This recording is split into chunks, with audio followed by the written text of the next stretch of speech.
فیصل آباد کی تحصیل تاندلہ والا کے نوائی علاقہ پلجان محمد تھانہ کور میں ڈی ایس پی تاندلہ والا میاں احسان اللہ کی کھلی کچہری۔ ایس ایچ او تھانہ کور امجد نذیر بھی موجود تھے۔ کھلی کچہری میں سائلین کی کثیر تعداد نے شرکت کی۔ نمبردار نوریز حسن چودھری صفد نذیر شاکر چدر سرپرست اعلیٰ روڈالہ روڈ پریس کلب و دیگر نے بھی شرکت کی۔ ڈی ایس پی نے سائلین کی شکایات سنی اور فوری حل کرنے کے ایس ایچ او تھانہ کور کو احکامات جاری کیے۔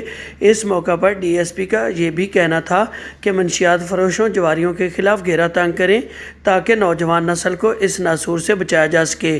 کیمرہ ٹیم چودھری انیس کے ساتھ صفد نذیر شاکر، فیصل آباد۔